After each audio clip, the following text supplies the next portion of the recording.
Thanks for checking out this horror film review from the Banana Laser Horror Podcast.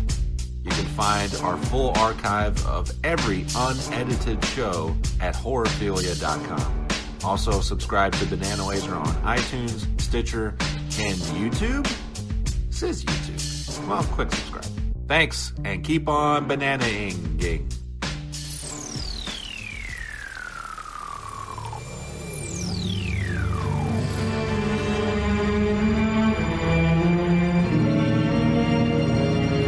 Welcome to prime time, bitch. You are all my children now.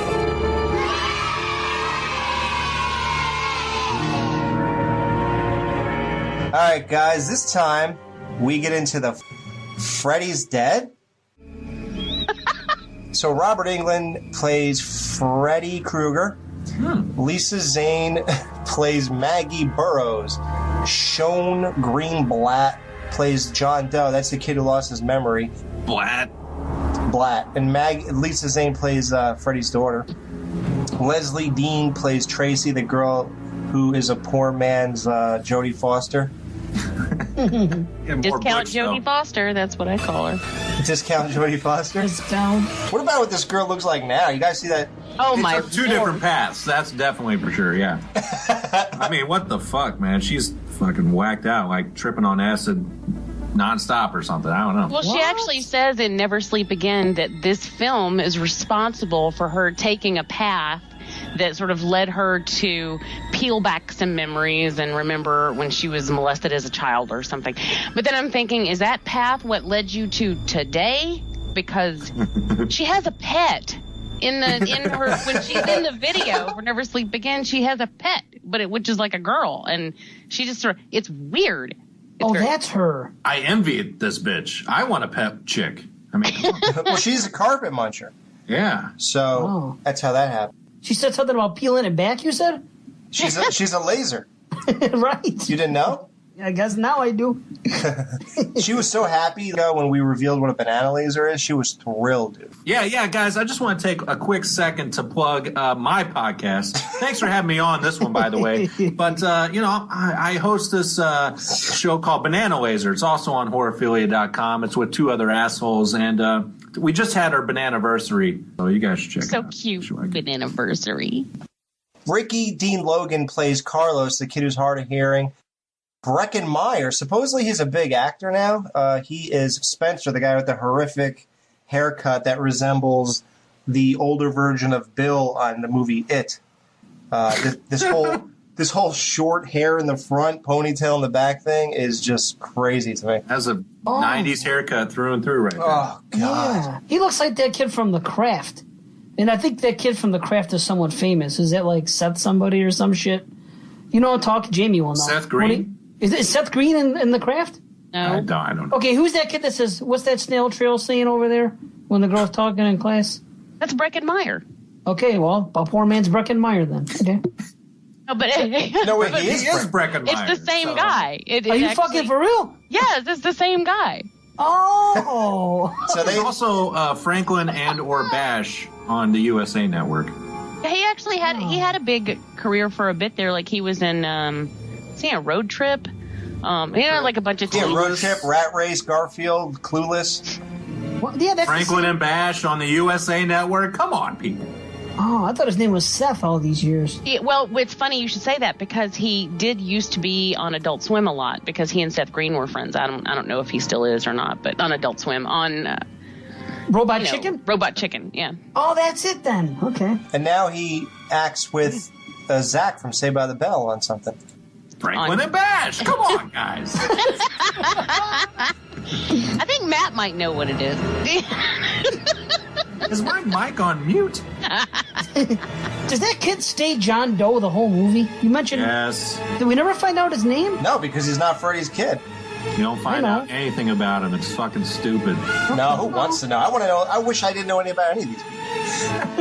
Yaphet Kotto is supposedly a famous guy. He plays the doctor. He's an alien. Oh, he is? Okay. Yeah. Tom Arnold and Roseanne Barr. I'm done. Johnny Depp came back. Johnny Depp! I go deep on him. Well, how weird is it how this movie opens up? You know how they do these like Edgar Allan Poe quotes, Edgar Allan Poe quotes and stuff about sleep, slices of death, how I hate sleep or something like that. How I loathe them. Yeah, how I loathe them. Now the quote is to start this movie: "Welcome to prime time, bitch." And that's what I like about it. They have a previous one with. They're bringing it back, guys. They're bringing it back. That's probably to tell people, hey, if you're wondering why he says bitch so much, there you go. Yeah, I mean, this guy does not stop with the bitch.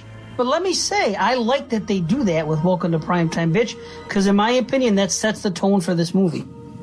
It just said, okay, we're just coming right out and saying that this is a fucking joke now. This isn't part 4 and 5 where we're taking ourselves. You're going to want your money back, bitch. That will set the tone for this film. We got your money, bitch. They should have had Bugs Bunny come out and introduce the fucking movie then, if that's the case. Because we get Freddy Coyote. Jesus Christ. With the bed of nails, Alice Cooper shit. Oh, wow, that's weird. Alice Cooper is in this movie. Oh, look at that. Now, a really big thing happened. A lady who was in on the whole series from the beginning, I think, she got the chance to direct this movie. What's her name? Talalay! Hello! Talalay! Rachel! This was a big plus for this movie. She really brought the Warner Brothers cartoon thing to life, I think. Oh, my God. Well, thank God for that. That's exactly what this series was missing. Now, how do you guys feel she did at her stint in directing A Nightmare on Elm Street?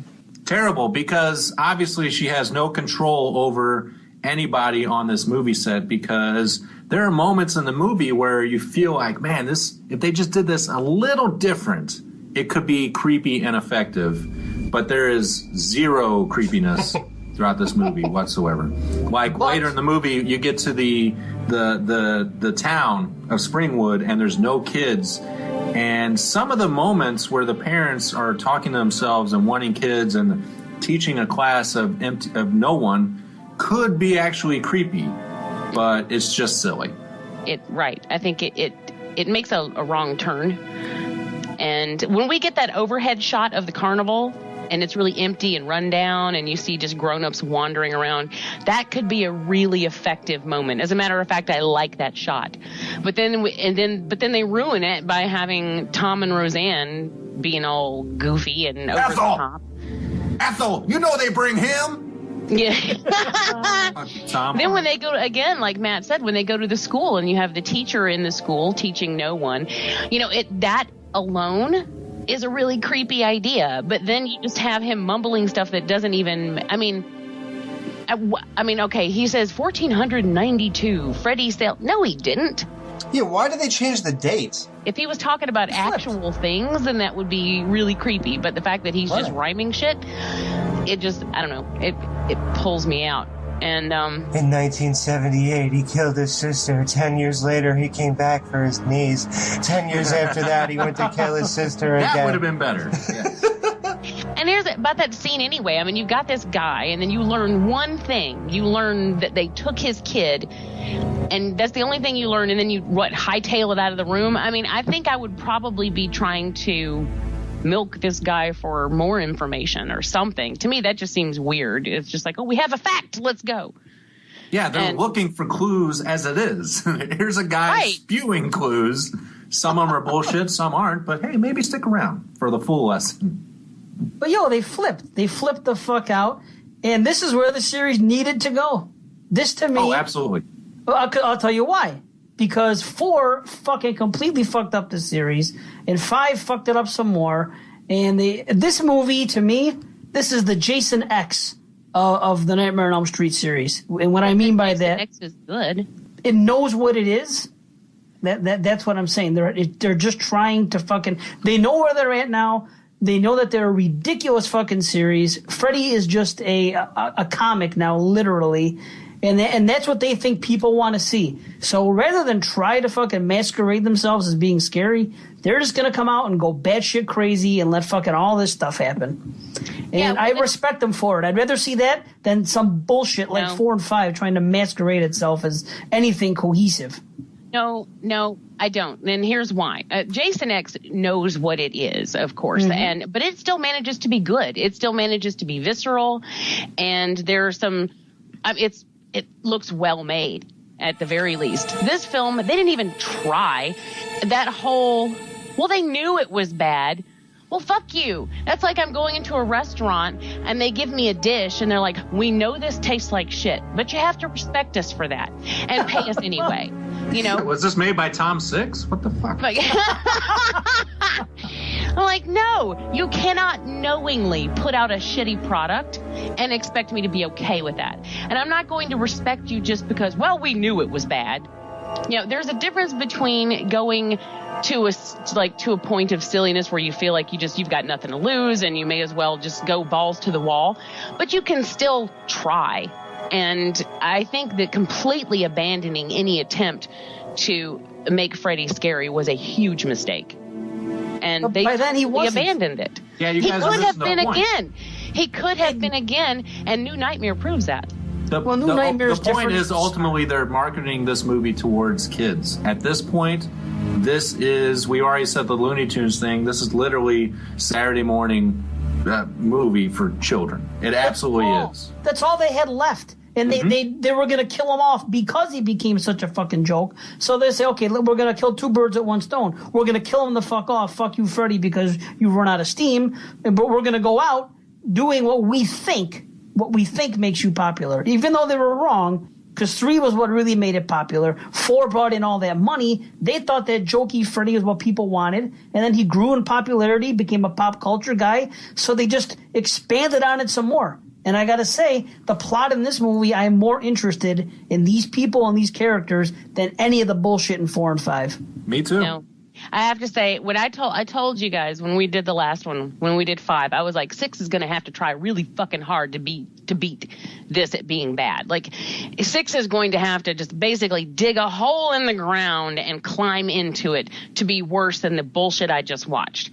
And it actually manages to do it. I was like, I did not remember exactly how bad this movie was, but it is bad. And I'm not even just talking about I'm playing with power bullshit. I'm talking about the plot in its entirety.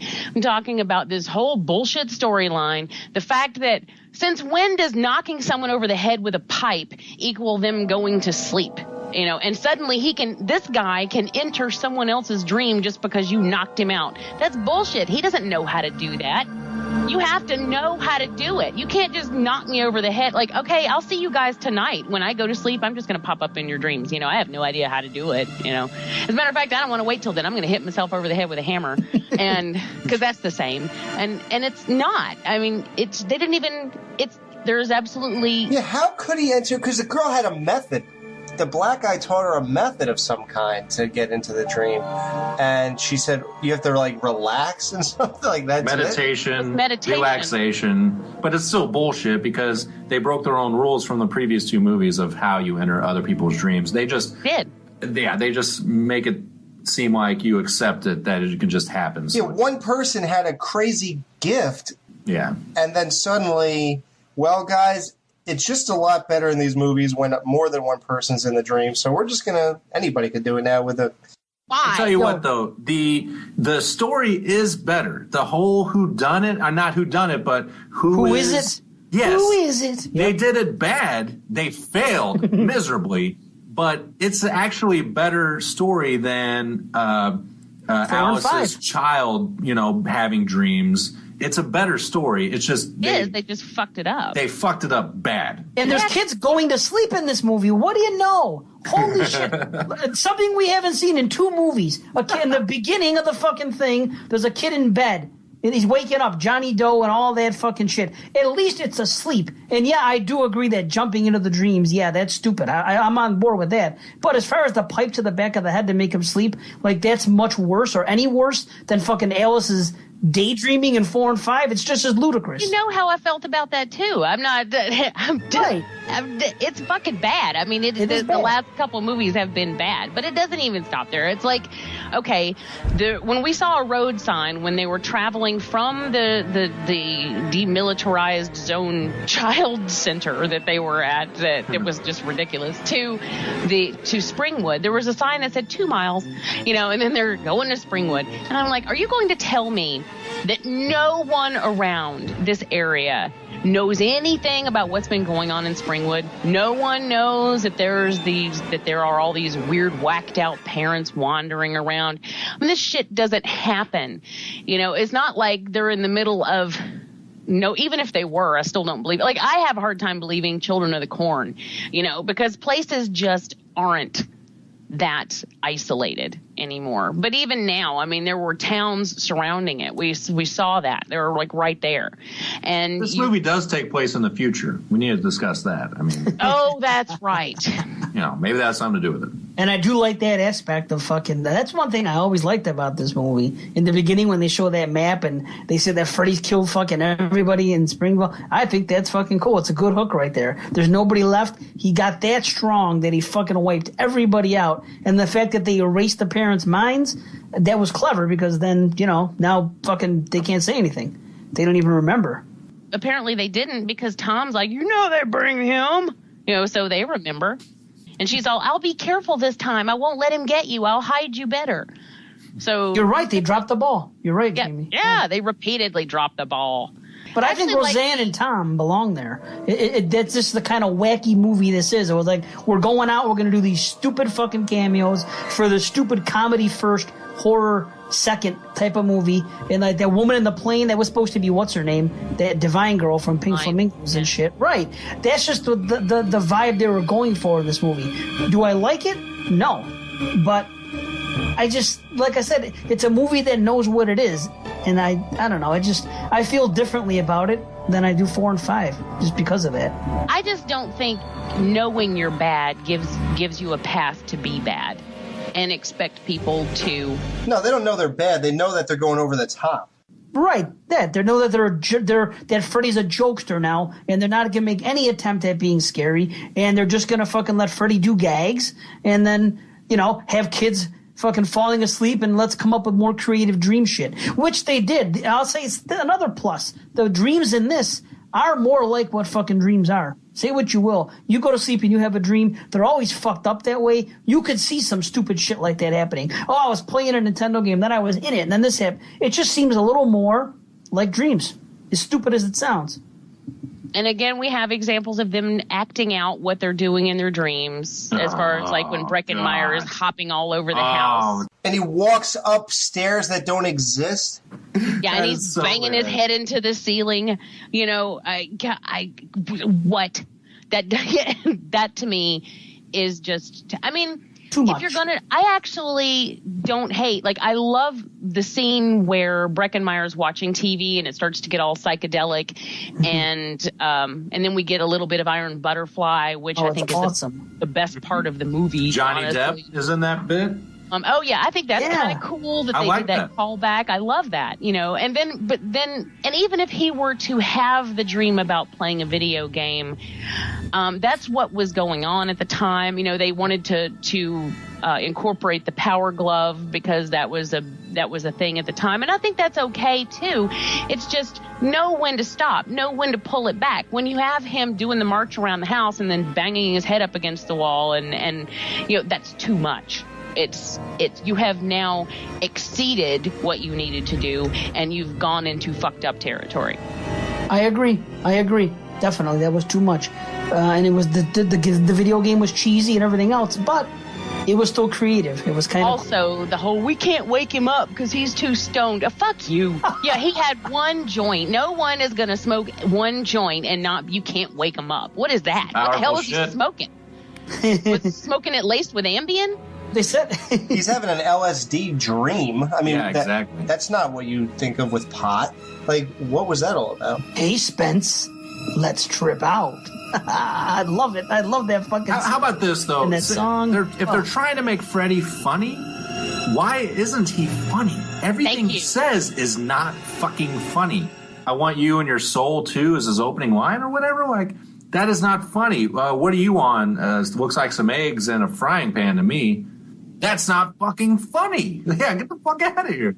I was wondering, like, Johnny Depp, what he thought of that. Like, he came all the way over there so Freddie can go, what are you on? It looks like eggs in a frying pan. Like, what? We could write better one-liners than this shit. Right. And every other line he has is terrible. None of his lines work. Exactly. And his delivery was shitty, too. Almost like it was in Freddy vs. Jason. He's definitely phoning it in at this point. How about even Spencer's line? He eats an apple and goes, all right, I'm Super Spencer. Oh, God. Be like me. Be like me. Be like me. Be like me. Yeah, you can hear the shame in his voice when he says, I'm Super Spencer. Oh, well, Like yeah. You know, because he probably saw the last movie and remembered Super Freddy. But that was the low point of this movie, actually. Would you agree that video game thing was everything about it was that's the low about point? as silly as it got, I guess. Yeah. And I'm with Matt. I mean, that's my whole point. If you want to take him to a comedic place at this point in his career, in Freddy's existence, I don't see the problem with that. If you want to go for broke or whatever and play to what you think people want, I get that. But make it funny. Make it. Just try to do some quality writing. Every one of these lines is like they were walking around like a classroom of toddlers going, what would you say at this point? I mean, our first introduction to Freddy in this movie is him dressed as the Wicked Witch of the East, because it's crushed by the house. And that is what? I mean, you're gonna give you Freddy in drag? The first thing you see is Freddy in drag? That's not scary or anything. I mean, and I'll get you in your little soul, too. Well, you can't try to be scary and funny. I mean, it is a horror movie still, supposedly. You know why? Because they flopped so bad with 5, and these execs are thinking, hey, it's not the scary shit that got him big, it's the funny stuff that got him big. Let's just focus on the funny. Were they right? No, they weren't right. Were the jokes bad? Yes. But then again, I don't think the jokes were good in 4 and 5 either, so. Well, I don't either.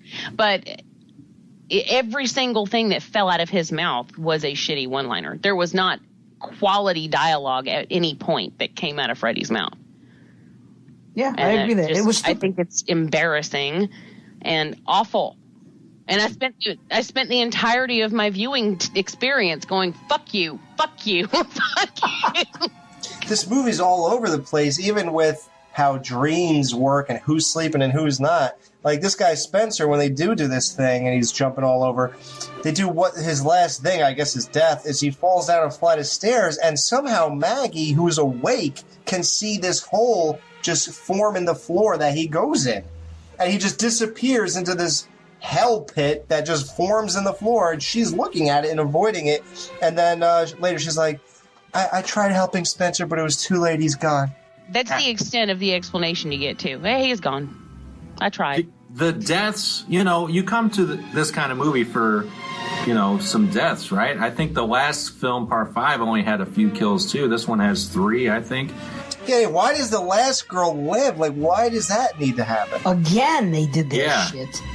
Yeah, they had more people to kill. I mean, Yaphet Kotto even has a dream, a nightmare with Freddy. And he's not even a teenager, which is strange. But why not kill him? Fuck it, Anyone he people to kill. Put Freddy's ass with that pipe or baseball bat or whatever it was.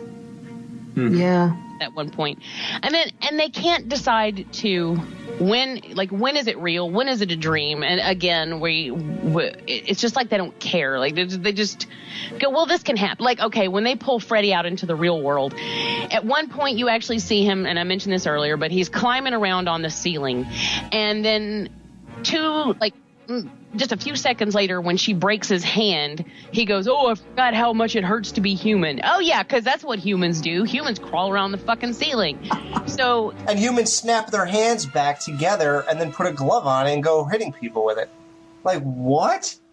If your hand cracked in half like that, you're going to tell me you would just look at it, crack a joke about, man, gee, I forgot how much this shit hurts, and then just push it back to normal?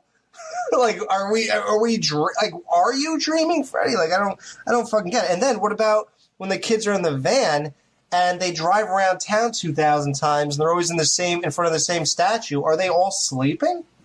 Right. Yeah, that was very weird. Yeah. Just like part 4, stupid. They rehashed something so stupid. Yeah, the time loop thing or whatever. Yeah. Yeah, clearly they're not sleeping at that point, because we actually do see the deaf kid. He does fall asleep in the back of the van. So, and he has that whole dream where the map is engulfing him. I like that. I actually like that joke. Yeah. So clearly the other ones are not sleeping because they're driving around, and yet he manages to be able to control them leaving the town. Well, no, that's not how it works. He doesn't have that kind of power. If you're not sleeping, there's nothing he can do. And maybe in the future, damn it. He does. He gets more technologically advanced. The dream demons that empowered him, oh God, have gave him more powers. That's a whole other thing right there. The dream people, that's what they promised me. Suck a dick. They don't look like people, that's for sure. And wasn't that recreation horrendous? It was lacking so much dialogue, and the delivery was terrible from Robert Englund. I want it all. Yeah, it didn't seem authentic at all. Like, something about that whole thing, and it's weird. Because I was going to say, what do you guys think of, we go through this all the time with these 4 people, except for Leatherface. For some reason, they don't give him any backstory on why he kills people. But the other guys, as they go on and they explain why they live or whatever, it gets worse and worse and worse. So now let's do Freddy real quick, everything leading up to here. 3. In 3, we met Amanda Kruger. She told the story about the rape and the 100 maniacs, yada, yada. So this one is the first Dream Demon thing, then? Yeah. It comes out of nowhere. It's like fucking, Jason Goes to Hell, which I would still rather watch Freddy's Dead than Jason Goes to Hell. Fuck that. Oh, yeah. I'm sort of buying it, but it was so poorly executed when they when they showed it or whatever.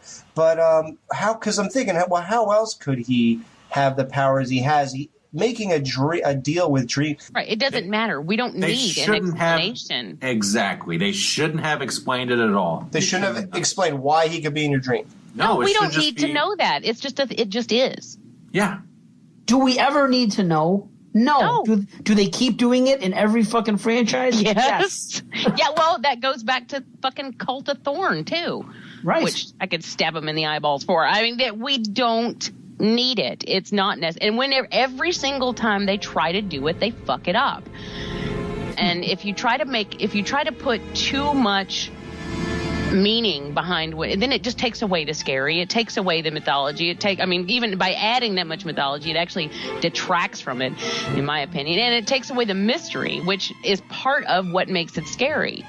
Is that we don't know how it happens, but it just is, and that's all you need to know. All right, what about? There's a lot of origin story in this movie. You got him in the backyard, and of course he has to wear a green shirt. I want to know how he pulled it together in his adult life to be able to have a family, because they show the flashbacks of him killing animals and shit and loving to be whipped and all this shit. And it's like, I'm not buying the fact that you were able to trick some bitch into marrying you and then fucking have your love child or whatever. And then kill her, apparently. And Dave, the ultimate liar. I mean, that's never been... Oh, sorry. No, I'm just saying, serial killers, we've seen things, and they've been married, and they led double lives. They had bodies buried underneath the house and in the basement and all that shit. I guess John Wayne Gacy was married twice. Charles Manson just got married a couple months ago. He also killed this woman, apparently, and I guess he was never jailed for that. That has never come up before now. In the broad daylight in their backyard, he just strangles her, throws her down, and it's like, I won't tell. And how about when she did? But how about when that wife comes up out of the basement after that was her first fucking time in that basement. She comes up out of there, and then the first word she says is, I won't tell. That is what you say? Wouldn't it be, what the fuck is going on down there? And it was the delivery was horrendous, too. And the kid was the best actor in this movie. That little girl sold me on every line. Yeah, and she was the only jump rope girl we had. What the fuck? No jump rope girls, no tricycles, nothing. And she didn't even go, Yeah. No song? They didn't sing the song? You just read it on the walls and shit. Yes, but they skipped 7 and 8. Oh, you fucking jerk. What was that, Alex? Did you notice that 7 and 8 weren't there? I did not. That is crazy bit of trivia. Oh, boy. Hey, how about this, though? One of the coolest things the backstory provided us, the most interesting thing, I think, is his arsenal in his basement. Yeah. He had all the different gloves and stuff. He had the meat hook glove, the tack glove. They all looked badass. And isn't it crazy that even though they showed all that and he had his normal fucking glove on throughout the movie, nobody gets killed with any glove in this movie? Doesn't she stab him with his own glove? Yeah, but he doesn't use it. Yeah, exactly. It's like he's so over this glove. Right. You know, it's all about what he can do. I'm going to put you in a video game and just beat the shit out of you. Well, that was the power glove he used. Oh, Jesus. Yeah, but Cuts off Spencer's ear and scratches on a chalkboard. yeah, so they did implement it. Yeah, but that's like That doesn't count. That doesn't count. That's I think it counts. I do like the nails on the chalkboard bit, though. Oh, so do I. I like that whole dream. That's what we're always waiting for with Freddy, the nail on the chalkboard gag. And we finally got it in full effect. If you think about it, he almost never kills anybody with his gloves. So what's the difference? Yeah, I guess that's true. I just haven't seen any of these movies in a long time. So I know you guys are watching them, but I'm not. But see, that always bothers me. You're not watching them along with us? Shame on you. That always bothers me that he doesn't utilize it more, because you have this really badass weapon that you could do a lot with. Why not? I don't know. Well, Jason doesn't really use his machete all that much, right? That's like his backup weapon, though. He uses all sorts of shit. But he always has. I mean, he's always just used all kinds of random bullshit that you find around the house. And How come this John Doe, why does he always dream in barefoot, though?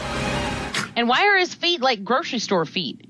Like, when you see him in bed, he's laying in bed with 7-Eleven feet. And I'm like, who would do that? Who would go to bed with their feet that dirty? Yeah, and he instead of wearing shoes, he wraps Wonder Bread bags on his feet. That's so weird. Okay, I just threw that in there to make this movie more interesting. I'm sorry. It worked. Yeah, see? You're like, wow, I gotta watch this again. Hey, did anybody else think that the Doc looked like an older version of Kincaid? Yes. It was in the future.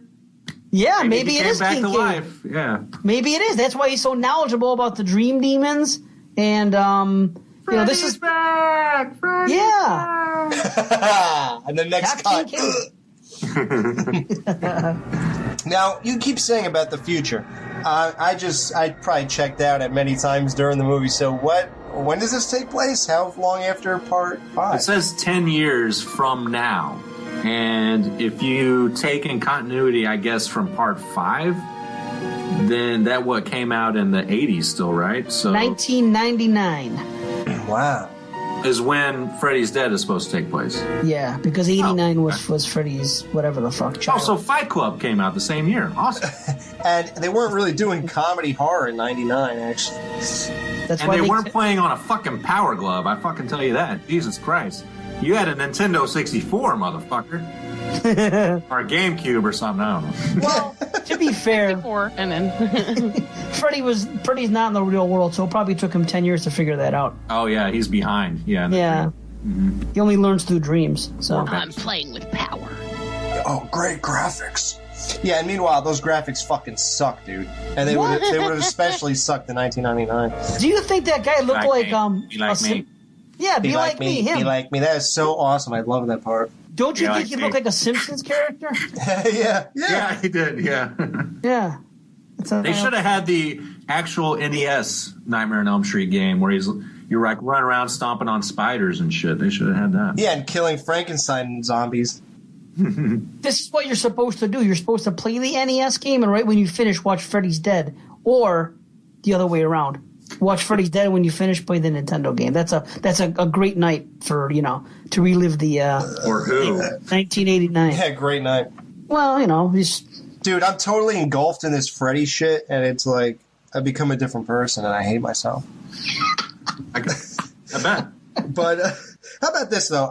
Let's give some appreciative points to this. I'll just mute myself. It is cool that Springwood has no children. You have to admit that's eerie shit. Yeah, That's really cool. they just handled it wrong. But yeah, the idea behind most of the ideas in this movie, like of the structure of the story, are actually okay, and they just fuck it up with the details. Right. I like the flashbacks of Freddy. The guy who played Freddy as a teenager was a little odd when he was getting smacked. He's like, "Thank you, sir. May I have another?" All that shit. Yeah, his hair was very red too. It was strange. And how come she is able to go inside Freddy's mind too? It's just she goes to sleep and all of a sudden she's in Freddy's mind. It's like, I understand it's the last movie, they want to give us the backstory, which is a cool idea, but how does she know to do that? How? Yeah, exactly. Because movie. She's got his blood in his veins, and Doc Kincaid gave her all the tricks. Doc Kincaid. How about, this is one thing that I wondered watching it this time, is Doc Kincaid says that the dream people were searching dreams, looking for the most heinous human being possible to give them powers. And that person was Freddy Krueger? Yeah, it should have been like Adolf Hitler or something. Not Mussolini or anything? Get the fuck out of here. Maybe the dream people came to life after those guys died. Yeah, they came around during the 60s, whenever I guess he died. Yeah. So that's another thing. It's like, okay, it's supposed to be Freddy's kid, right? If you actually inspect this is where they fuck up all the mystery element. In that the main characters with John Doe and maybe even Tracy, they're supposed to be red herrings to be Freddy's kid. Right? But it doesn't work if you do the math. It's like, no, they're supposed to be like 40 years old. Exactly. And I said that too at one point when he was talking about, like, oh, I'm Freddy's kid. I'm like, no, you're fucking not. You're not old enough. I mean, you're 20 years old. I don't think so. We just saw the timeline that crazy teacher gave us. Yeah, you were born in 1492, weren't you? According to him, it was like 1966 when they took his child. Like when they took his child away from him. And that dude wasn't even born in 1966, so... You think I'm your daddy? Sorry, kiddo.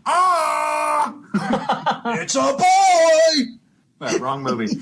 That whole mystery element would have been pretty cool, but if you didn't know instantly that it was the main character right from the beginning. Now, how about her? Do you feel this is bad casting? Yep. Yes. I don't think she could be Freddy's kid on any level. She looks so Greek and the dark black hair. Yeah. It's just like, what? And she doesn't even look like the fucking kid. Not one bit. Yeah, that kid was perfect as Freddy's kid. She had the nice brownish, blondish hair, that she was dressed like it was the classic daughter, like, and even her acting was perfect. Everything it should have been Tracy. She was blonde. She was a fighter. It would have been better as far as a final confrontation to have somebody. For some reason, the main character, what's her name, Maggie? Yeah, she all of a sudden is able to like fight and shit at the end. Oh, she's an expert knife thrower. What? Yeah, what the fuck was that? Yeah, exactly. Circus act. Yeah. Except for she inexplicably shoots him in the thigh with the and I'm like, why are you shooting him in the leg? Why would you not aim that at his heart or his head? Literally, that was it. This doesn't happen much in my life, but that was the scene where I just turned and looked at Tiffany. I was like, yep, we're watching this. And it's also like, it's also the worst climax out of any of these movies. I'm willing to bet. The worst. Freddy's dead. The worst. Front to back. After the flashbacks, which are cool, and if you saw them in 3D, are even cooler. But yeah, the whole fight, get the fuck out of here. It is terrible. It's not entertaining. I think 5 is worse. I think the 5 climax is worse because so much was going on, you didn't know what was what. Oh, I do remember that one being very confusing, and I think the kid just threw up on Freddy or something. Threw up. Isn't that what happened? Freddy went inside the kid went inside Freddy, he went inside the girl, then he went inside of Amanda, all for no reason, for no explanation. No. That's worse. And think about part 2. I don't know what the fuck was going on in that climax. Yeah, Well, but whatever. at least part 2, it was somewhat scary. You know, Oh, overall, yeah, as a movie. that yeah. atmosphere, yeah. Right. And as far as Maggie being the lead, she suffers from fucking, what's her name, from Friday the 13th 5, like Pam. She just wasn't a strong enough actress to be taken as a lead. All the other kids to me were more interesting. Carlos, Tracy, Yes. Spencer, even they all were actually pretty interesting. You know, as characters, they all were like abused kids in some kind of manner, and so they weren't just high schoolers like the jock, the dumbass, the weightlifter. So Right. I actually thought they were interesting characters. I cared about these characters more than I did the ones in 4 and 5. Oh, because how could you not? I mean, don't get me wrong with Maggie. I would face rape her, but I just don't want to watch her as a lead. Yeah, I'd bang her. Oh, yeah. She's okay. And they did play on Tracy being the daughter. It doesn't make sense, but it doesn't make sense that Johnny Doe would either. Because when Freddy saw her, he said something about Daddy's home or something like that. He's to her. So, Daddy's home! And yeah, Tracy says something about her dad, and Then they go into I always pedophilia. see him in my dreams or something like. You know, there's all these Right. little hints at an idea that could have been done well, but that is just not. Yeah, we're talking about Freddy's dead. Freddy's dead. So let's get to, we touched on the chalkboard gag. Let's talk about some kills here. It was very memorable to me when Carlos died. I always remember that, even as a kid. That's pretty crazy how he puts the hearing aid in and then it becomes a crab. I like the whole playing with the sound. Whenever Yes. they take the ear out and the sound goes out, and during the dream you hear just the thumping of his supposed heartbeat. And so I liked all that. He sounds like Michael J. when he bought Halloween 6. No, it was like, oh my god. Oh, yeah, Paul Rudd. Oh, God, sir.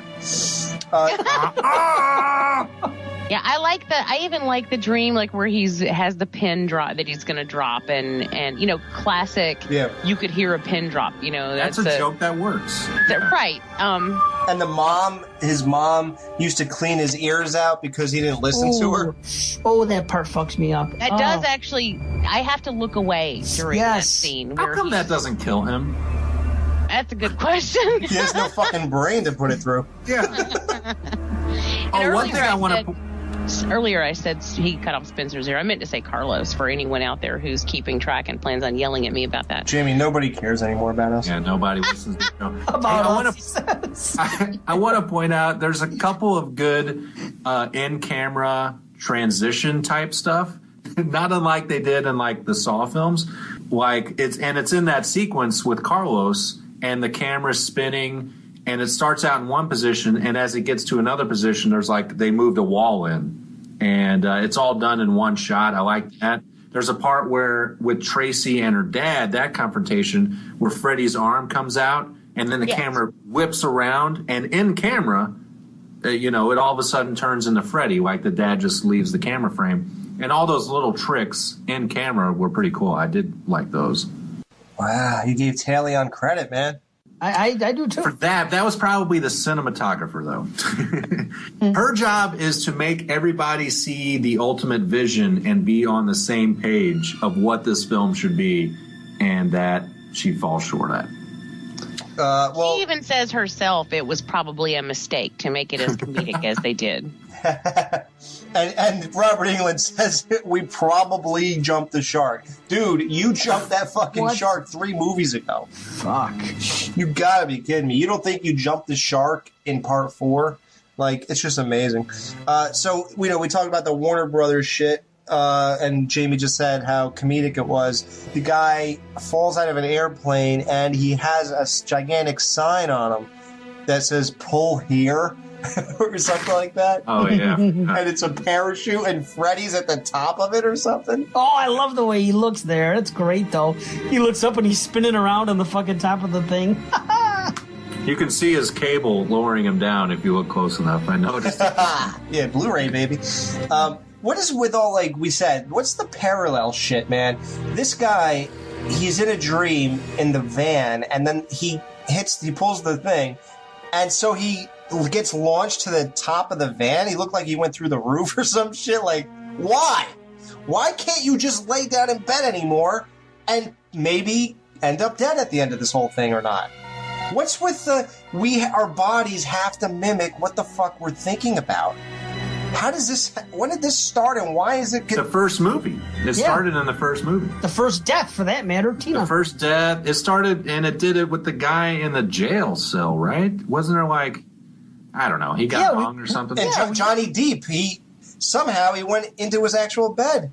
He just got blended into muck and splattered across the room. Yeah. How does that happen in real life? The series suffers from just making it up as they go along. Even in individual movies from 4 on in. Some work better than that. Even from 1 to 2 to 3, all of them. They, some things they keep, some things they don't. It doesn't matter. They've gone from bending the rules to breaking the rules to fucking making them up as they go. Yeah, pretty much. I actually like the treatment that Peter Jackson did for this film, where it had gotten to the point where Freddy was such a joke that kids would drug themselves up so they could go to sleep just to fuck with Freddy because he wasn't scary anymore. And then somehow he actually ends up killing one of the kids and then gaining power to come back. I think that is a much more interesting storyline and could have been really cool. And I think it would have illustrated exactly what the public thought of Freddy at that point. He was a joke. He was no longer scary. I think it's a beautiful parallel between what had happened in the film series and what the public thought about it. And I really would like to have seen that come to fruition. I agree. That's cool. Yes. I had no idea that he wrote a script. When I saw the little comic, they do those comic book drawing Storyboard? Yes, Jamie. Did he also try to make it into 3 motion pictures as opposed to just 1? Now, this could be argued as the lowest point in Nightmare on Elm Street history, depending on your views of Freddy, what he means to you, what he represents to you. Freddy, and we alluded to this earlier, Freddy pushing out the bed of spikes like Wile E. Coyote on a empty road with deserts and cactus on the sides, exactly like the Roadrunner and Wile E. Coyote.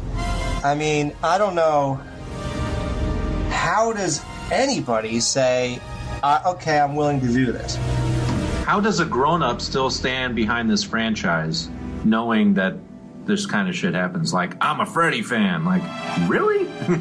When's the last time you've seen these movies? There's barely any redeemable qualities within some of this shit. Right. I just don't understand. Looking at that, and he even looks at the camera and goes, "Oh yeah," he gives the whole because Robert Englund likes money. That's he wants to pay. He likes paying his bills. Yeah, he has $15 million right now, right? Is that what that said? Whatever. He had money. He was doing all this bullshit on Freddy's Nightmares, though. He was doing this shit in fucking on your TV. It was just. Call me, kids. 1-800-999-DREAM. Yeah, he apparently had a phone service where kids would call and shit. He was a straight up whore. That, basically. Actually, we thought when we were watching the thing about him having the call-in line, like the 900 number, or 976, I think it was back then. We were talking about that, and Brian's like, wouldn't it be cool if Jason had one? It's like you just call and they're silent. Yeah, like when we had him here for our 100th show. Yeah, remember that? Yeah, exactly. We couldn't get a rise out of him.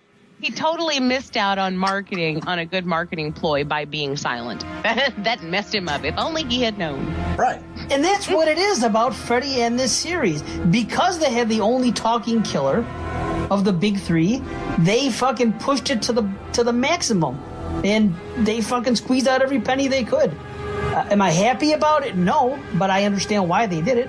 And I guess I can't blame. If I were Robert Englund, I would be taking advantage of every opportunity that I could as well. I don't know anyone who would say, no, I wouldn't do that. I wouldn't, I don't want money, Kane Hodder has a problem with how Jason kills people. He'll literally say Jason wouldn't crack your head like that. Now, you're telling me he has a problem with some a motion of his arm, but Freddy has no problem on how he's completely being portrayed? That is crazy, dude. Yeah, I agree. I would probably have a little more love for my character if I had been with it as long as that. I would want it to have a little bit of respect. Right. So I totally see that. Yeah, I mean, we got to start giving Kane Hodder props. At least he gives a fuck about Jason. Yeah, but on one hand, he'll say Jason wouldn't do that, and then on the other hand, he's in fucking Jason Goes to Hell. So. Right, yeah, I don't know. Maybe it seemed better on paper. I don't know. Which none of that movie is what Jason would do. So, Amen. That's true. Yeah, but he made a big deal about I'll give him props. He said Jason wouldn't kill a dog. All because of that. They brought in that fucking dog for Jason Takes Manhattan. He was supposed to kill it? For no reason. You would think you're scratching your head saying, why the fuck did they bring that dog in? Yes, he was supposed to kick it right off the fucking boat. Oh, that would have been good. It would have been great. Great gag. But no, I'm actually glad he didn't do that, because one thing I have always loved about Jason is that he hasn't, like Michael killed the German Shepherd in the first one, which still upsets me. Dogs. Yeah. In the first one, he kills a dog in every fucking movie. Yeah, but what about Jason in part 2? Was he? Oh, he kills Muffin. What about Muffin? You could make a statement. You could make a Muffin isn't dead. We find that out at the end. She's there. Oh, let's not get into this. He just kills a dog who looks identical. We don't even know that he killed that dog. It is a dead dog in the woods. No one said he did it. Yeah, it died of natural causes. Yeah, his skin just split open and yeah, within like a 12-hour period. Yeah, right. Ripped apart by a bear. And the girl couldn't find her dog in that same span of time. It was just amazing, the coincidences. Well, there were bears. Beware of bears, remember? Yeah, beware of bears, yeah. I don't know about you guys, but 58 minutes into this movie, I needed a break. I stopped it, and I went and did other things for about 3 hours, and then I was able to get through the second. Not me, man. I wanted to power through. Like, let's get this shit over with. Yeah, I couldn't do it. I had to stop. So Freddy says, every town has an Elm Street. Now, here's the thing. How is that getting revenge if it's not solely about paying back the people who took your kid away from you, which is what you're trying to imply this movie is about, or what you're about through this movie, but it's just because now any town that has Elm Street, we're just going to kill them because what?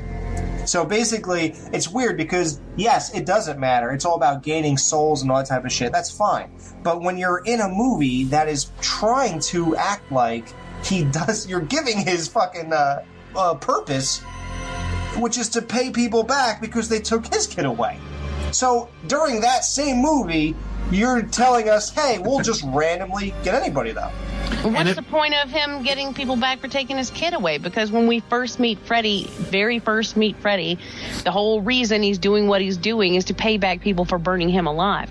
So, he's already switched gears on his motivation, which is ridiculous anyway. So, who cares? Well, they had to go somewhere. We talked about it ourselves, either a show or 2 shows ago, when we said, so what happens when all the Elm Street children are gone? Then what? That's it. They had to come up with something. Why doesn't he kill the parents? Granted, it's stupid, but... Yeah, how come he doesn't kill parents? How come? He clearly just wants to kill people at this point. Why did he not kill the Elm Street parents? He wanted to make them suffer. He wanted them to suffer by letting them watch their children die first. And then he should have come back and killed them in 6. Yeah. He killed Nancy's mom, and he killed her dad. How about when the blonde chick's dad is molesting her, and he gets his face smashed out of shape? Terrible effect. It's like Dick Tracy shit. Isn't that like a character? Oh, my God. It looks like so bad. Smudge face or some shit. But that changed her whole life, actually, doing that. That changed the path. Yeah. Her life was going on. If she didn't smash his face in like that, who knows? She might be sucking dick right now. Yeah, she believed in slaves after that. She's a slaver. I think she took acid after watching Spence's scene for the first time. That's what it was. Hey, what's this all about? She started taking fucking drugs and tripping out, and now she has a slave girl. But hey, they brought it back. Oh, yo. Johnny Gold! Freddy decides to get nostalgic and chop his fingers off when he explains, like, I guess somebody asked him, how come you don't die? And he's like, well. Oh, nobody asked him that. Nobody. Oh, he just volunteered this information? Yeah. He just confesses for no. Why would he even fucking say that? It's a cool callback to part one. I agree cutting with out that. the fingers was a cool callback. And he goes, well, let me tell you. So, the first time. Now, this is only the first time. I guess it would be just the Elm Street people. So, what the fuck was he doing before part one started? Like, for 15 years, he just did nothing? Huh. That's weird. Okay, whatever. So, Wow, yeah, that is strange. Yeah. He was waiting in hell for the kids to be old enough to make it interesting. I need a friend. Where's Jason? how? What? Sophomores? Tell me when they're juniors. Like, what the fuck? Need the ripe age. Yeah. Okay, so he's going to explain all the ways he was killed. He goes, First they tried burying me. Okay. No, burning, right? Burning first? Oh, burning, okay. Then a dog urinated fire on me. Oh, wait. Holy water. And he goes, and my personal favorite, a mirror. Oh, no, he left out. Yeah, that's it. He left out part 4, mirror, and part 5, then my son puked souls into me. And it went through my body. Then my mom showed up. I became a baby. Mom, yeah. Get out of my room, Mom. It's my boiler room. Yeah. And then I went back. What about part 2? Yeah, part 2. Then a girl kissed me. And these railings were strategically laced with flame fluid. She kissed Jesse, was inside of me somehow. I don't know what the fuck's going on at that point, but yes, I'm still here. They killed me with love. Then they killed me with kisses. Then Nancy turned her back on me. She stopped believing in me. I can't get them if they don't believe in me. Which brings us back to then Doc Kincaid's big idea to if this can come out, then he can come out and he can bleed, which means he can die. And I'm Remember thinking, part one? Didn't you watch the first movie? Yeah. Clearly that doesn't work. Yeah, why are you calling back a method of murdering when we see it didn't even work? Yeah, right. That was ridiculous. That's like going, I have a great idea. Let's bury his remains and throw holy water on him. So that's why he ripped the shirt then. It was he had the fabric so then he could go, look, this fabric came out, which means Freddy can come out, which means he can die. Like, well, no, it doesn't. Clearly it doesn't. And obviously they're not going to know that, but we know that. So at the end when she's like, Freddy's dead, and this is supposed to be the end. Like, they had a funeral in Hollywood for his character. Oh, yeah. They went all out. This is it. This is the end. This is the last one. And yet they use the exact same method that they used the first time. Only much, much worse. Much worse. So he ripped the sweater. It wasn't intentional, or it was? You're stuck on the sweater. I honestly don't think it was intentional, but the poor acting and all that made it look like he reached out and grabbed it, I don't think it was intentional at all. But he did bring it back and said, hey guys, smell this sweater. He uses bounty sheets. Freddy uses axe. Yeah. No, I don't think it was intentional. I think he just happened to be, the idea was that he had a hold of it and then it ripped and he brought it back. That was the one thing I didn't understand.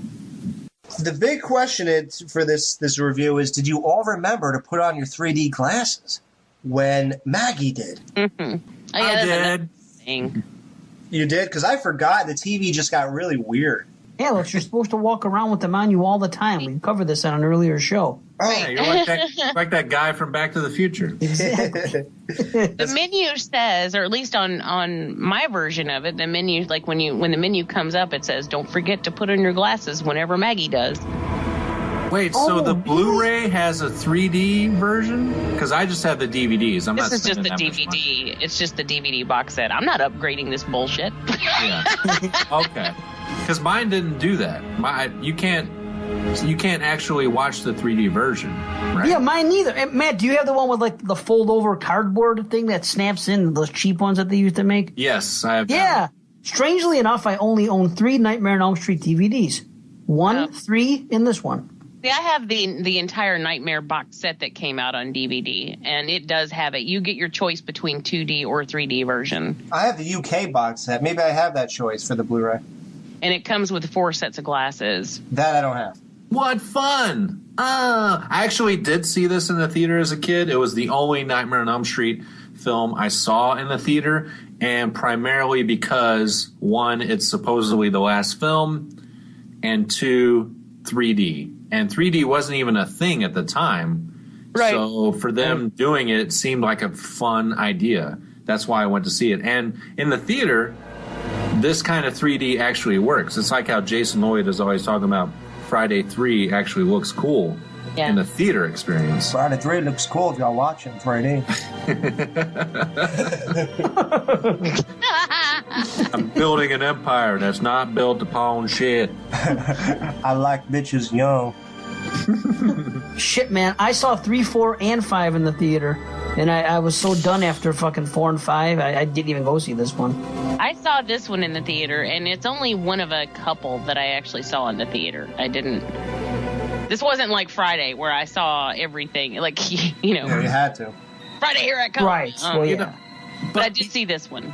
We're talking negatively about this movie because it sucks and it deserves to be talked that way. But at the time I saw this in 91 or whatever, I guess I didn't have an opinion about how movies could actually suck. Yeah, because the internet wasn't there. Exactly. I either liked it or I didn't. But I watched all these movies growing up, and I never had a problem with them or questioned anything or anything. You know, you just go along with it. I mean, it's a movie. Who cares? It's just strange that now you see it with, in hindsight, and it's like, no, this is a really bad film, and most of them are. It's the way I felt about Jason Takes Manhattan. I loved it, as a kid, and even in my early 20s when I started watching them again. I had no idea. And at that time, in the year 2000, I wasn't really on the computer much or anything like that. It didn't even occur to me that this is not a good movie. I'm just watching whatever happens, and it's like, fun, right. And it's so weird how the internet... it gives us great things like people are now experiencing this retro and reliving the movie, and it's fun to hear about things. But at the same time, the internet has destroyed movie experience, especially things that you had nostalgia about. But you've also gotten older, too. I mean, part of that is maturity, and, your viewpoint changes as you get older, and your tastes change as you get older. I'm no longer as willing to accept crap as I used to be when I was young. I haven't matured out of Jason Takes Manhattan. I still think that's good. Oh, you'll get there one day. It's definitely better than this fucking movie. Oh, yeah. It's not great, but I'll go along with that. Fucking Citizen Kane compared to this. I mean, it's boring as fuck, but I would probably watch that over this. Yeah. Actually, I know I would. I would watch that over this.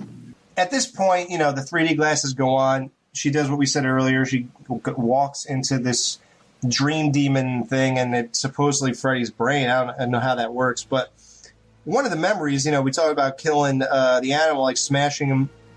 He killed a mouse. He smashed him with a hammer. And again, he's wearing green and red. Like, what the fuck is this? So you would know who it was. Yeah, but they were also teasing him, calling him son of 100 maniacs. Of course. Why do they have this information? It wouldn't happen. Yeah. It would not fucking happen. Why did the other kids know that he was born out that way? How did they know that? How did Alice Cooper become his foster parent? What is up with that? I mean, or his guardian or whatever the fuck. Like, who would give that guy... Hey, Springwood is a small town. The population is only 15 or 16,000. Small town. Yeah, so that's how Alice Cooper ends up with him. Y'all, who wants to take this kid? I do. All right. Hey, Cletus, you want another kid? Dave, what is the conversation that Freddy has with the dream demons when he becomes who he is? Yeah, and they say something about fucking... Do you want it? Do you want to live forever? Yeah, you got this, and he's like, I want it all! It's like wait, what do you want? He's mine! Hey, asshole! Up here!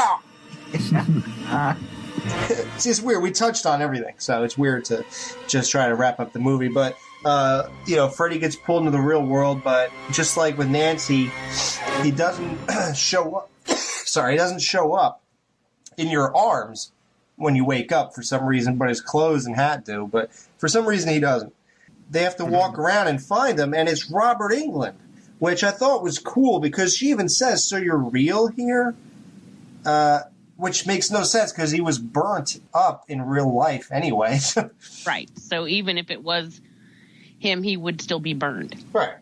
Why, it can't be Freddy pre-burn? Oh, how? I don't know. I'm asking. I'm confused now. Well, how could it be? I mean, if you're going to pull him out of your dream, he was burned in real life before he died and went into dream world. So then if you're then going to pull him back out of dream world, how would he not be burned? Maybe he just choked on the smoke, dropped dead, then the flames consumed him afterwards. Oh. Look at me trying to make sense of Most people die in fires through the smoke inhalation, not the burns. Exactly, man. True. So the terrible fight happens, worse choreographing, probably another, like you said, they made it up as it went along. She cracks his hand back, she punches him, blah, blah. Thank God the police hadn't come to pick up all those weapons. Oh, my goodness. They're supposed to do a lot of things. There's a pipe bomb in the first act, and it shows back up in the third. Yeah, well, of course, it's Chekhov's pipe bomb. That's right. Yep, exactly.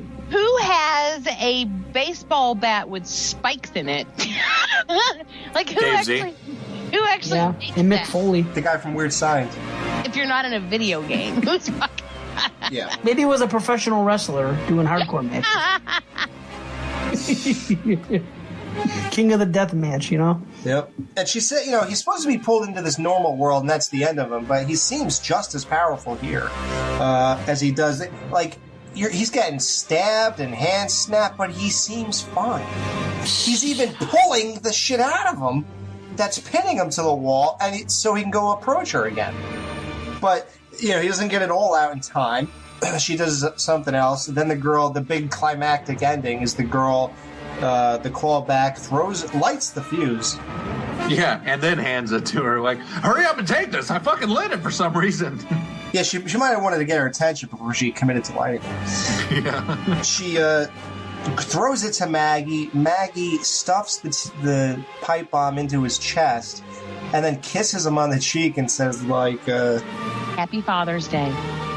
It's so Jamie Lee Curtis and Michael Myers, isn't it? And then you find out it was the ambulance driver the whole time. That would be awesome. Yeah. It could have been an alright ending if he just blew up, but they decided to put this post face of Freddy opening his mouth into another face, opening his mouth into another face, and it just...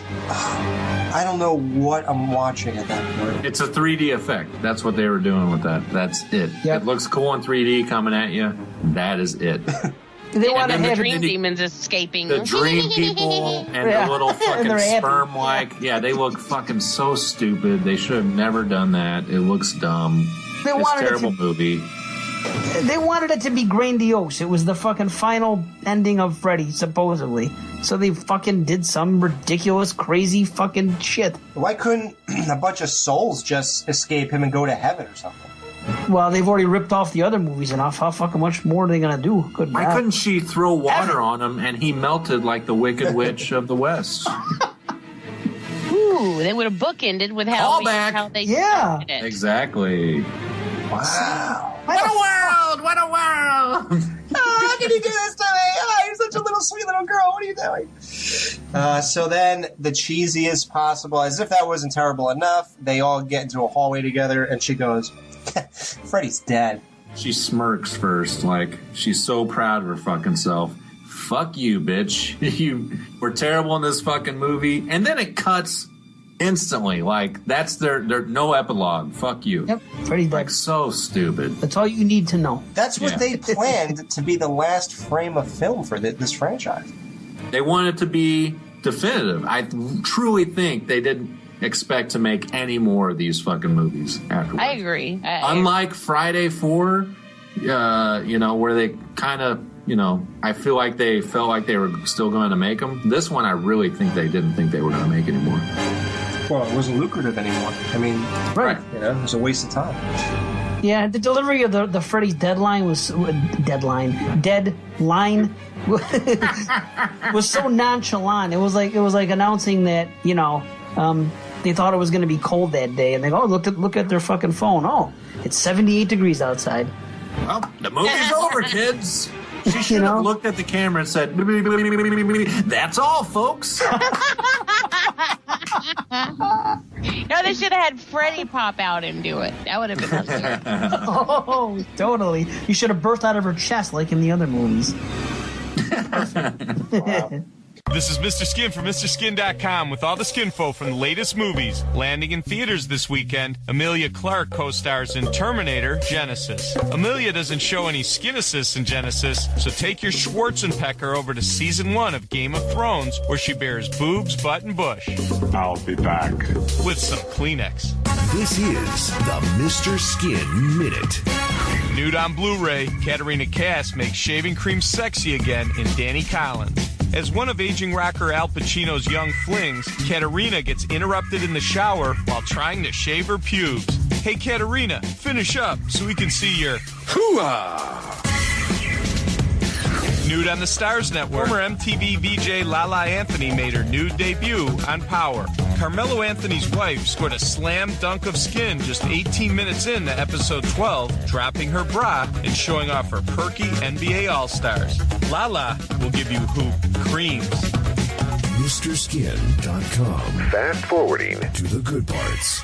Yep, so that's the end. So, how do you guys rate this bitch? Matt is I'm most curious about because he actually lobbied to come on this show. Hey, don't tell people that. Because he felt he would probably be the only fan of this movie, and he wanted to really express his love for it. So, Matt, go ahead and do that now. Well, I don't know if I said that exactly. My like for this movie was purely nostalgia.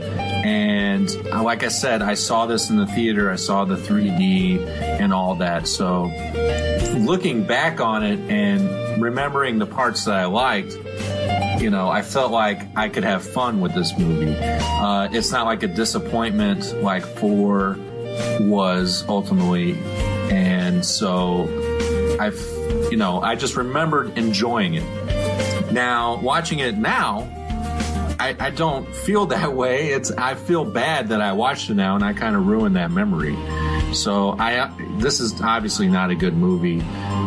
There's ideas in it that could have been actually really good if just handled by a better filmmaker or a better studio even. I think we all know the stories of New Line and how they just wanted to fucking put out more shit without having anything ready to go. So, to rate the movie, how are you guys rating it? Netflix style, I would say I'd still say 3 out of 5. Like, I like it because of the nostalgia aspect. Right. Jamie Jenkins. Well, I said going in that I was like, well, there are things that I remember liking about this, and so I was And I was really looking forward to watching this one after watching the 5th one, because I was like, there's no way in hell it's going to be worse than that. And Brian kept telling me I was full of shit. It was. But I was like, no, it can't be. It can't be. And then the whole time I'm watching, I'm like, God damn, this movie's bad. I mean, it just, and it goes beyond the comedic stuff that I talked about, which I thought was clearly a mistake. And if you're going to make it, comedic, make it funny. But even beyond that, I think that they did things that we absolutely did not need, like the dream demons. I think that fucked everything up. There were some interesting ideas that, if handled better, might have worked okay. But I still say they should have made the Peter Jackson movie. I think that would have been good. But this one is just a wreck. And I'm going to have to give it a 1, because that's as low as we can go. So, I mean, that ties it with... No, Jamie, you can give it a throw-up sound. Okay. Kid, you have a sound bite of that you can work in there? Okay, ready? Jamie's rating is... Oh, yeah. Nice. Yeah, it's pretty bad. So, yeah. Okay, you get the Puke of the Month award. So, Dave Z. Okay. Yours is interesting because you like that it knew what it was compared to Part 4 trying to be Part 3 and so on. Right. Well, see, what Matt said about watching it alone, I could see that it would hurt it. But for whatever reason, 1, 3, and 6 were the ones I had on DVD, and it was for a reason. I always liked the flashback stuff in 6. I always liked the seeing Freddy, Robert Englund as Freddy before everything went down. So for some reason, I held it in a little bit higher regard than 4 and 5, and I have for a while. If I would have watched it by itself, I may have liked it less. But after trudging through this series and watching 4, which, I won't say it again, and then watching 5, and then watching this, I'm okay with it because of the self-awareness of it. And they just went with fucking full-board ridiculous. Yes, they fucking broke rules just like they did in 4 and 5. Yes, the climax was fucking horrific. But I like the characters more in this movie. It's a little bit closer to Part 3 with the kids being in this fucking... I don't even know what the fuck they were in. What was this place they were in? It wasn't an institution. It doesn't matter. A shelter. They kept calling it a shelter. Okay. I kind of like that. It's I'm much more into what happens in this than 4 and 5. And as much as I don't like the comedy, it was what it was at this point. We knew it was coming, so they went with it. So I'm definitely I have to rate it higher than 4 and 5. So I'll say 2.5. But Dave, did we answer the sweater question? Yeah, thanks, guys. Okay, good. Yeah, I'm glad we did the show. All right. There's one thing I don't understand, though. Did Maggie have to buy this movie to get those 3D glasses?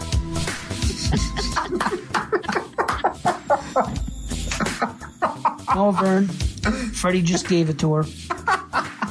Oh, okay, I'm fine then. Okay. How do we know that they were going to burn down the barn? Oh, fuck you. Because they mentioned it 5 or 6 times. That took me a second. Yeah. I forgot about that. No, guys, seriously. I mean, I've only seen this 50 times. Because they said go pour the gas around. Thank goodness for this show. What can I say? Nobody's going to get hurt, baby. See, we are an educational show. Yes. Or what's that word Alex said? Not educational? A learning about? A learning about. This isn't really a learning kind of show. Rating time, yes. Man, I don't watch any of these things on a regular basis. But so far, coming out of this mess we're in, I will watch 1, 2, and 3 again, and from there, nothing else I don't think I'll ever watch again. This one, I've been trying to give these things a pass, like the same way Dave said, like at the point, I accepted the idea that it's that time of horror. In 86, like we said, late 80s, and this far into every franchise, they always did go comedy anyway. So it's a normal progression for all of these franchises. So it's not crazy to think that a guy who's making jokes in Part 1 and being a little dark humorous or even saying "Welcome to Prime Time, bitch," even in the good one, would push the limits of comedy. So I haven't tried to like look at it with a forgiving eye, but with this one, it's like I even appreciated. They did go more into Freddy, who he is. Then he has a daughter. Then she was taken away, and that's why he takes kids. But like Jamie said, it does clash with. Well, first I thought you were killing them because they just set fire to you for what you did. Because technically you are innocent because the judge signed the search warrant in the wrong place. So. There's a little bit of clashing here. I did appreciate the flashbacks. So I can't say I hate this, and it was creative on a level. I'm going to say a 2.5 out of 5, because I'll never watch it again, even though I didn't think it was despicable, like Part 4, who's trying to be Part 3, and 5, who doesn't know what it is. Mm-hmm. So that's my rating. Can we at least give them credit that they actually did kill Freddy? I mean... he's not Freddy in the new Nightmare, so they sort of stuck to their word. Oh, no, wait, no, Freddy vs. Jason. Never mind. Oh, darn. Yeah, never mind. Okay. So, Matt, thanks for joining us. Sorry your memories are not as good as your reality. Oh, that's okay. Thanks for having me on. And if I could take this moment right here to plug my podcast. It's called Banana Laser. It's on the Horrorphilia network of podcasts, horrorphilia.com. I host it with two other assholes. We talk a lot of horror and have a lot of fun, so you guys should check that out. Banana Laser. It makes no sense, but you'll have a great time. Awesome. We'll all tune in for that. He did give it a 3 too, but he did give it the highest rating, so it wasn't a bad experience for you. You know what was actually fun was watching my girlfriend watch it for the first time, and just seeing her whole emotion deflate. And she was falling asleep at one point, and I was like, "Why? Why are you falling asleep?" And so I could see Freddy. She's like, "Yeah, do you have to ask?" Wait, your girlfriend just watched Human Centipede 3. And this is the one that you're looking at her about? I want to know her reaction to that one. We had the best sex of our life afterwards. That's fun. What was Tiffany's reaction to this one? I know she likes the first one. She thinks it's stupid. Well, good for her. Like, when we looked at each other, it was just like, she's like, what? What is this? I can't believe we're making love while this is on. Jesus. Actually, I think I did get her to drop some face in between the movie during that break, so that's pretty good. Good. Yep. So, guys, we'll be back next week. So we got 2 more movies, guys. So tune in for those, and we'll see you then. Bye-bye! Don't fall asleep. I got a dentist appointment next week. I might not make it. Oh.